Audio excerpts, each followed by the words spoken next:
नमस्कार दोस्तों, स्वागत है आपका अपना YouTube channel Oxford competitive classes पर। दोस्तों मैं अभिषेक कुमार वर्मा। जैसा कि आप जान रहे हैं दोस्तों कि हम लोग मौलिक अधिकार फंडामेंटल राइट्स या मूल अधिकार पढ़ रहे थे, जिसमें हमने आप लोग को मौलिक अधिकार में दो अधिकार बताया था।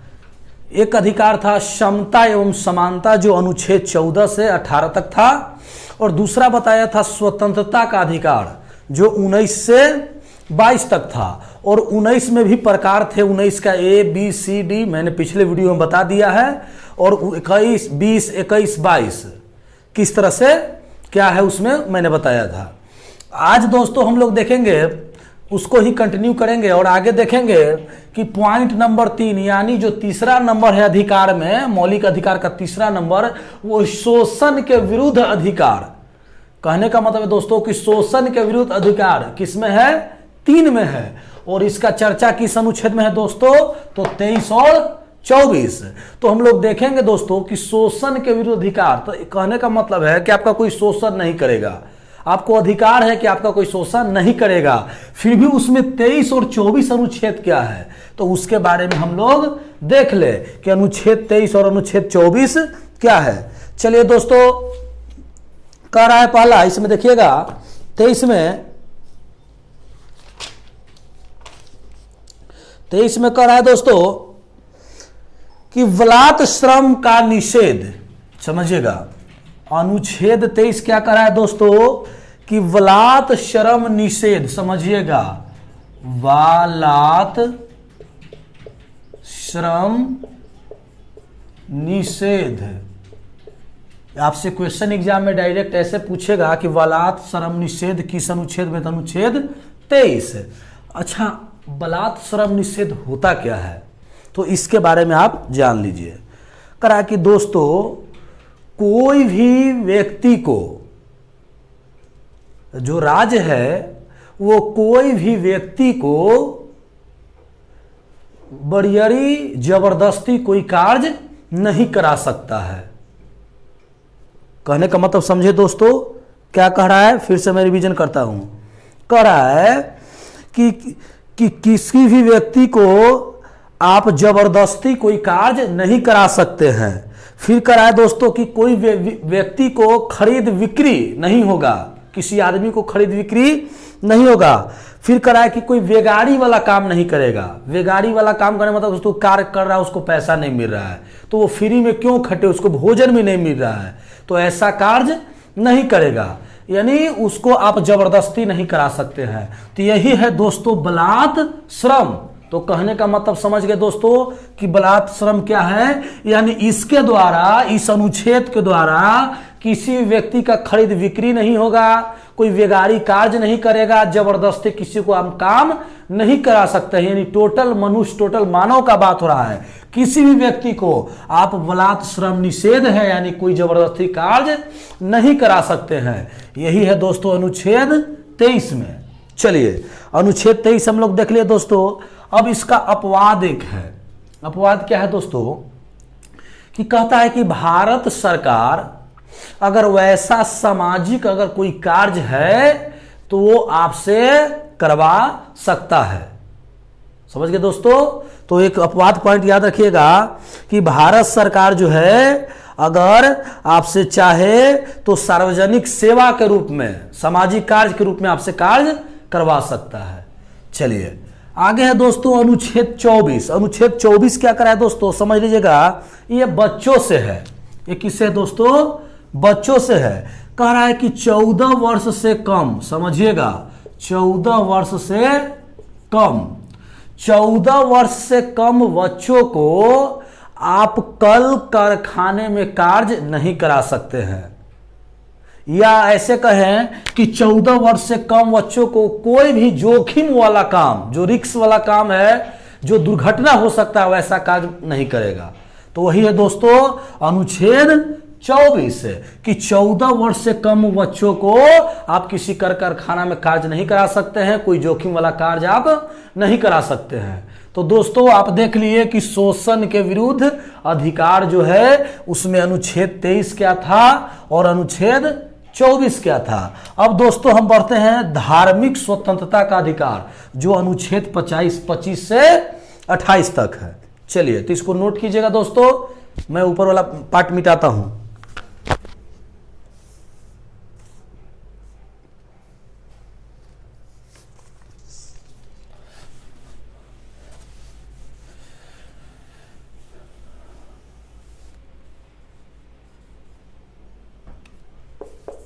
चलिए,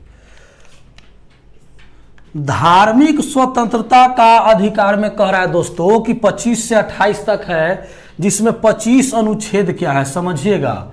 अनुच्छेद 25 क्या है इसके बारे में, तो अनुच्छेद 25 कहता है दोस्तों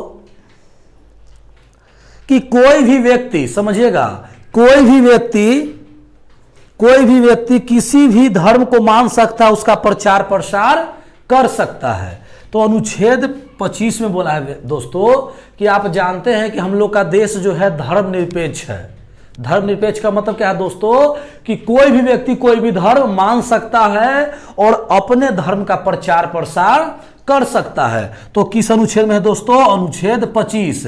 मैं यहां लिखूंगा दोस्तों, नहीं स्पेस नहीं है ज्यादा, हमारे बात जो है, हम जो बात बोल रहे हैं उसको समझिए और उसको कॉपी पर नोट कीजिए कि जो मैं बात बोला वो क्या बोला।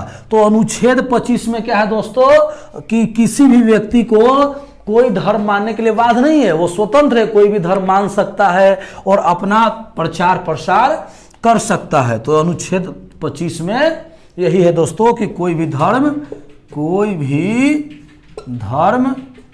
मान सकता है। चलिए आगे देखते हैं दोस्तों, 26 है, वो क्या कह रहा है समझिएगा। 25 हो गया, 26 देखिएगा। 26 कह रहा है दोस्तों कि धार्मिक कार्यों के प्रबंध की स्वतंत्रता। सुन लीजिए, धार्मिक कार्यों के लिए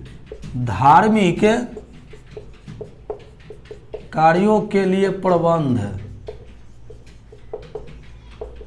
की व्यवस्था। इसका कहने का मतलब क्या हुआ दोस्तों, कि इसका मतलब कह रहा है, समझिएगा, इसका मतलब कह रहा है कि व्यक्ति को अपने धर्म के लिए संस्थाओं की स्थापना व पोषण करने, विधि, संपत्ति के अर्जन, स्वामित्व, प्रशासन का अधिकार है। यानी कहने का मतलब है दोस्तों कि कोई भी व्यक्ति अपने धर्म के लिए संस्था खोल सकता है।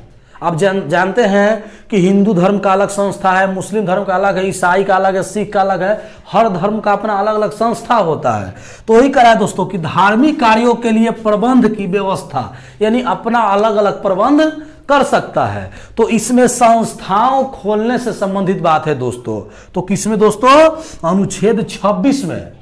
जैसा कि मैंने बोला है कि धार्मिक स्वतंत्रता का यानी धर्म से ही बात होगा, केवल यहां धार्मिक का बात ही होगा। तो अनुच्छेद 26 में कह रहा है क्या, कि धार्मिक कार्यों के लिए प्रबंध की व्यवस्था, यानी व्यक्ति अपना धर्म चलाने के लिए, अपना धर्म के लिए संस्था खोल सकता है, एवं उसकी रक्षा के लिए आप प्रशासन भी रख सकते हैं। ये भी साथ में बात बोला है दोस्तों।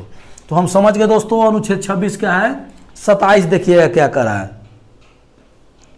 27 कर रहा है दोस्तों कि राज्य जो हमारा देश है, राज्य जो है जिसमें हम रहते हैं, तो राज्य जो है दोस्तों हम लोग का कह रहा है कि कोई भी कर के लिए बाध्य नहीं करेगा धार्मिक के मामले में। समझ गए दोस्तों। तो राज्य कह सकते हैं कि राज्य कोई भी कर धर्म के नाम पर नहीं लेगा।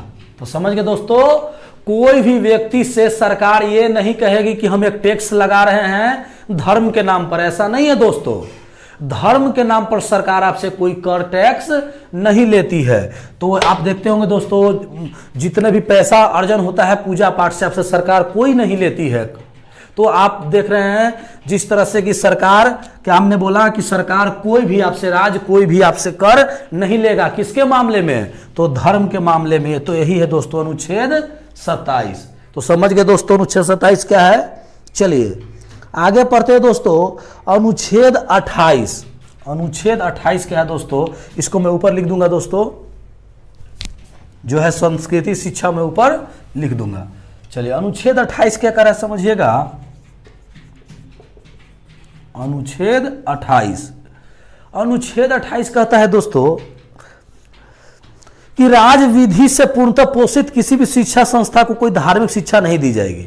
कहने का मतलब है दोस्तों कि जितने भी स्कूल हैं, सरकार का जो स्कूल है, सरकारी स्कूल है, उसमें शिक्षण संस्था में जो है वो धार्मिक कार्य की बात नहीं होगी, किसी धर्म का बात नहीं होगा। ऐसा नहीं है दोस्तों कि केवल हिंदू धर्म का ही बात पढ़ाता जाएगा, कि स्पेशल केवल मुस्लिम धर्म को बताया जाएगा, ऐसा बात नहीं है। तो यही कह रहा है दोस्तों कि शिक्षण संस्था कार्यों में धार्मिक शब्द की बात नहीं होगी। तो 28 आप समझ गए दोस्तों कि किसी संस्था में कोई धार्मिक शिक्षा नहीं दी जाएगी। ऐसे शिक्षा संस्थान अपने विद्यार्थियों के लिए धार्मिक अनुष्ठान में भाग लेने के लिए, अब देखिए दोस्तों, हिंदू के कार्य में, हिंदू का धर्म जो है उसमें आप मुस्लिम को भाग लेने के लिए बाध्य नहीं किया जाएगा। मुस्लिम का कार्य है, मुस्लिम का धर्म है, उसमें हिंदू को बाध्य नहीं किया जाएगा। यानी एक धर्म दूसरे धर्म के लिए बाध्य नहीं किया जाएगा दोस्तों। नहीं किसी शिक्षा संस्थान में किसी धर्म के स्पेशल पढ़ाई दी जाएगी। तो ये इसी के बारे में है दोस्तों अनुच्छेद 28। तो आप उम्मीद करते हैं दोस्तों कि इस धार्मिक स्वतंत्रता का अधिकार आपने विस्तार से समझा होगा कि किस तरह से अनुच्छेद 25 है और किस तरह से 25 से 28 तक हम लोग देखे। तो अनुच्छेद 25 क्या है, रिवीजन करते हैं दोस्तों। कोई भी व्यक्ति कोई भी धर्म मान सकता है, कोई रोक टोक नहीं है। 26 क्या है दोस्तों, तो धार्मिक कार्य के लिए अपना संस्था लोग खोल सकते हैं। 27 क्या है दोस्तों, तो राज्य कोई भी कर नहीं लेगा, किसके मामले पर, तो धर्म के मामले पर, धर्म के नाम पर। और है दोस्तों 28 क्या है, तो बोले कि कोई भी शिक्षण संस्थान में धार्मिक पढ़ाई नहीं होगा, धर्म के नाम पर कोई पढ़ाई नहीं होगा, न भी एक दूसरे कार्यक्रम में उसको बाध्य किया जाएगा, जरूरी नहीं है, उसको बाध्य नहीं कर सकते हैं आप। चलिए आगे देखते हैं दोस्तों। 4 धार्मिक स्वतंत्रता के बाद आता है, धार्मिक स्वतंत्रता के बाद आता है दोस्तों करा कि संस्कृति एवं शिक्षा। समझिएगा 5 नंबर, संस्कृति एवं शिक्षा का अधिकार कितना है दोस्तों, तो 28 तक पढ़ लिए, तो 29 और 30। अब यहां देखेंगे दोस्तों कि अनुच्छेद 29 क्या है और अनुच्छेद 30 क्या है। तो देखिए दोस्तों, जैसा कि आप देख रहे हैं कि संस्कृति शिक्षा, कहीं ना कहीं संस्कृति, सभ्यता और शिक्षा के बारे में अनुच्छेद बताता है 29 और 30। तो देखिए दोस्तों 29 समझिएगा। सबसे पहले कह रहा है कि अल्पसंख्यक वर्गों को हितों के लिए संरक्षण। समझिए दोस्तों, अल्पसंख्यक वर्ग के हितों के लिए, अल्पसंख्यक वर्ग के हितों के लिए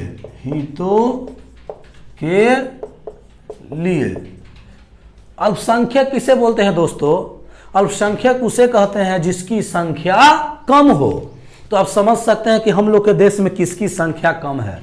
अगर धर्म के मामले में कहें तो किस धर्म की कम है, आप अपना अनुमान लगा लीजिए। हम लोग का देश जो है हिंदू बहुल राष्ट्र है, हिंदू ज्यादा है, उसके बाद मुस्लिम, ईसाई, सिख लोग का परसेंटेज कम है। तो क्या बोला है दोस्तों कि अल्पसंख्यक वर्ग जो है उसके हित के बारे में इसमें चर्चा है कि जो अल्पसंख्यक लोग हैं वो क्या कर सकते हैं, किसके मामले में, संस्कृति शिक्षा के बारे में। तो देखिए दोस्तों 29 के बारे में इसका डिटेल्स देखिए। और क्या है इसका डिटेल्स कर रहा है दोस्तों कि कोई भी अल्पसंख्यक वर्ग अपनी भाषा, अपनी जाति, समझ गए, अपनी भाषा, अपनी जाति, अपनी लिपि, संस्कृति को सुरक्षित रख सकता है। यानी जो व्यक्ति अल्पसंख्यक है वो जो भाषा बोलता है, जो उसका लिपि है, जो संस्कृति है, उसको सुरक्षित रख सकता है।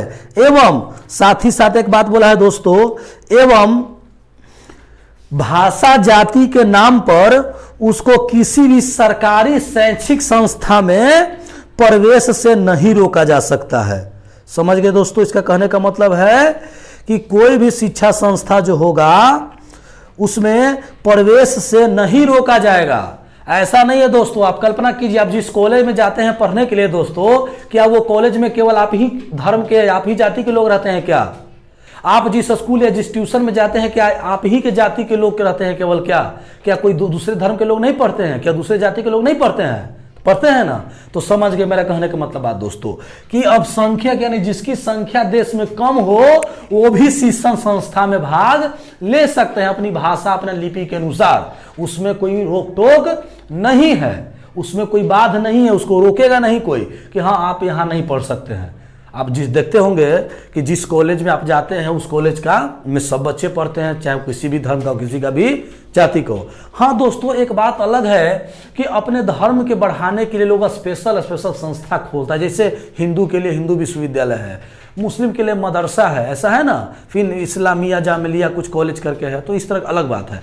लेकिन सभी लोग यहाँ इस अनुच्छेद के तहत पढ़ सकते हैं। चलिए अनुच्छेद 30 क्या कह रहा है दोस्तों? अनुच्छेद 30 समझिएगा। अनुच्छेद 30 में कह रहा है कि शिक्षा संस्थाओं की स्थापना प्रशासन अल्पसंख्यकों का अधिकार। सुन लीजिए, शिक्षा संस्था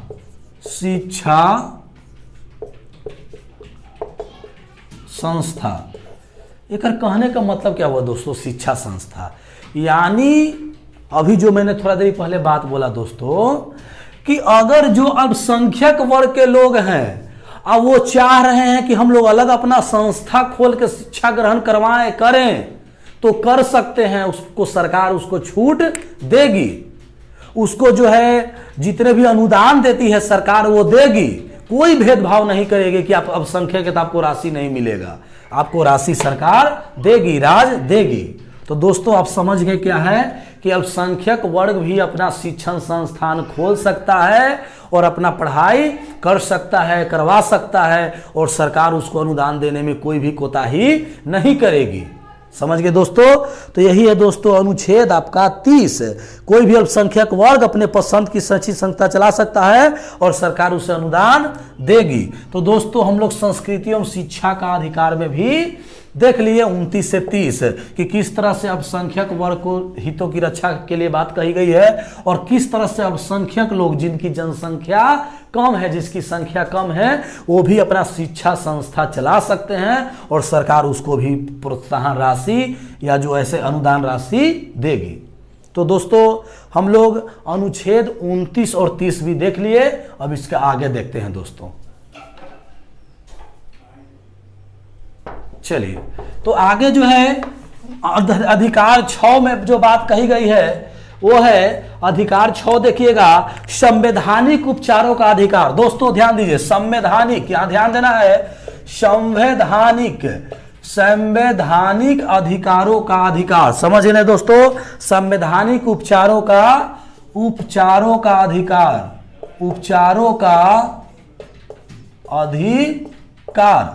तो संवैधानिक उपचारों का अधिकार दोस्तों हमने 29-30 देख लिया। और दोस्तों जो अनुच्छेद 31 था संपत्ति का अधिकार, उसको यहां से मैंने बोला है कि हटा के कहां डाल दिया है दोस्तों? तो 300 के कम है, 300 के कम है। कब हटाया गया दोस्तों? 1978, 44वां संशोधन 1978। तो दोस्तों मैंने बताया था। अब बचा दोस्तों 32 से 35। जो संवैधानिक उपचारों का अधिकार है वो 32 से 35 है। लेकिन दोस्तों इसमें 32 ही एक ऐसा है जो VVI एग्जाम में पूछा है। 33, 34, 35 की चर्चा उतना विस्तार से नहीं पूछा है दोस्तों। 32 यहां इसमें मेन है। तो समझ गए दोस्तों कि 32 क्या है, मैं बता देता हूं।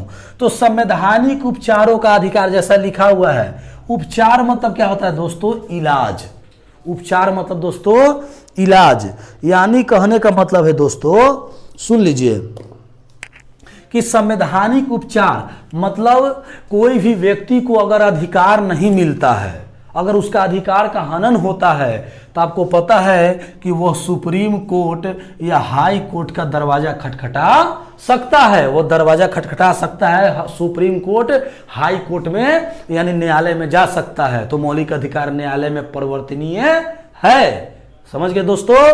तो यही उपचार मतलब इलाज। अब जैसे कोई व्यक्ति को, अगर कोई मरीज है उसको इलाज करवाना है तो इलाज होता है ना डॉक्टर के पास, उसी तरह करा है कि सुप्रीम कोर्ट, हाई कोर्ट के पास इसका इलाज होगा। किसका? अगर मौलिक अधिकारों का क्या होगा? हनन होगा। तो वही करा है कि वहां उपचार होगा। क्या होगा? इलाज होगा सुप्रीम कोर्ट और हाई कोर्ट में।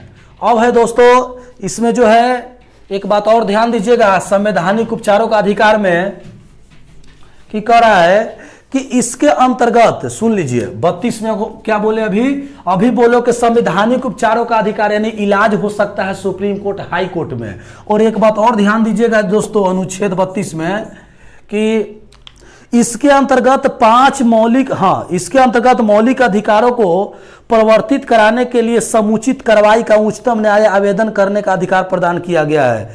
यानी कहने का मतलब है दोस्तों कि इसके संदर्भ में, किसके संदर्भ में, यानी संवैधानिक उपचारों का जो इलाज होगा इसके संदर्भ में 5 गो सर्वोच्च न्यायालय रीट जारी करता है। कितने दोस्तों? 5 रीट जारी करता है। और उस 5 रीट का नाम क्या है दोस्तों? तो बंदी प्रत्यक्षीकरण है, परमादेश है, प्रतिषेध लेख है, अधिकार पृच्छ लेख है। दोस्तों फिर आगे के वीडियो में मैं आपको ये सब चीज बताऊंगा कि जो सुप्रीम कोर्ट है वो 5 प्रकार का रीट जारी करता है। कितने प्रकार का? 5 प्रकार का रीट जारी करता है। और 5 प्रकार का रीट कैसे लागू किया जाता है इसके बारे में मैं आगे आपको बताऊंगा। फिलहाल दोस्तों अभी जो हम लोग का जो 6 अधिकार था, मौलिक अधिकार था 6, वो हम लोग का आज यहाँ पर कंप्लीट हुआ, इसका समाप्त हुआ दोस्तों। अब जो है आपका काम बचा दोस्तों कि इसको घर पर रिवीजन कीजिए, इसको आप प्रैक्टिस कीजिए, पढ़िए दोस्तों, ताकि आपका जो एग्जाम में क्वेश्चन आए वो आपसे यहाँ छूटे नहीं। और दोस्तों जितने भी वीडियो आप देखते हैं उसको लाइक कीजिएगा, वीडियो अगर हो सके तो ज़्यादा से ज़्यादा दोस्तों में शेयर कीजिएगा। और इस पर जो भी आपको डाउट है दोस्तों, जो भी चीज़ मैं आपको पढ़ाऊँ, अगर उसमें कोई डाउट है कि हाँ सर यहाँ ऐसे होना चाहिए या ऐसे था, तो दोस्तों आप कमेंट के माध्यम से हमसे पूछ सकते हैं। और मैंने बोला है दोस्तों कि इस चैनल पर मैं आपको क्या पढ़ाऊंगा बता देता हूं फिर से। मैं पहले ही बता चुका हूं कि दोस्तों कि कंपटीशन के एग्जाम के लिए जो भी चीज़ जरूरी है दोस्तों मैं इस चैनल पर आपको दूंगा। तो मैं बता दिया हूं कि इस पर मैथ चलेगा दोस्तों इस चैनल पर, उसके बाद आपको रीजनिंग चलेगा। चलिए मैं क्या क्या बोला था दोस्तों कि इस पर मैथ पढ़ाई होगा, उसके बाद इस पर बताया था कि रीजनिंग पढ़ाई होगा, और इस पर जीके जीएस पढ़ाई होगा। दोस्तों मैथ का क्लास भी स्टार्ट होगा, प्ले लिस्ट में देख लीजिएगा। और जीके जीएस दोस्तों यानी जनरल नॉलेज और जनरल साइंस का ये फिजिक्स का वीडियो अपलोड कर दिया गया है दोस्तों। और जनरल नॉलेज में जो है समान अध्ययन में आपका जीएस का पेपर जो है इसमें आपका चल रहा है दोस्तों। जीके में भारतीय संविधान इसमें पढ़ाई हो रहा है दोस्तों। और साथ ही साथ मैं आपको एक बात बता दूं कि जब संविधान चैप्टर का कुछ और टॉपिक चलेगा तो फिर मैं एक नए दूसरे सब्जेक्ट को बताऊंगा, जैसे कोई ज्योग्राफी हो जाए या इकोनॉमिक्स को ले लिया जाए या हिस्ट्री ले लिया जाए, वो सब्जेक्ट को यहाँ पढ़ाया जाएगा। यानी कुल मिलाकर कहे दोस्तों तो एक इंटरेस्टिंग टॉपिक यहाँ होने जा रहा है जो हर विषय का यहाँ तैयारी कराई जाएगी। आप कंटिन्यू वीडियो दोस्तों देखते रहिए, यहाँ सारा तैयारी आपको होगा, यहाँ पर हर विषय की तैयारी कराई जाएगी। तो दोस्तों आज के लिए इतना ही, मिलते हैं फिर नेक्स्ट वीडियो में जो है आपका इसके बाद का टॉपिक को लेकर के। तो दोस्तों आज के लिए इतना ही, धन्यवाद।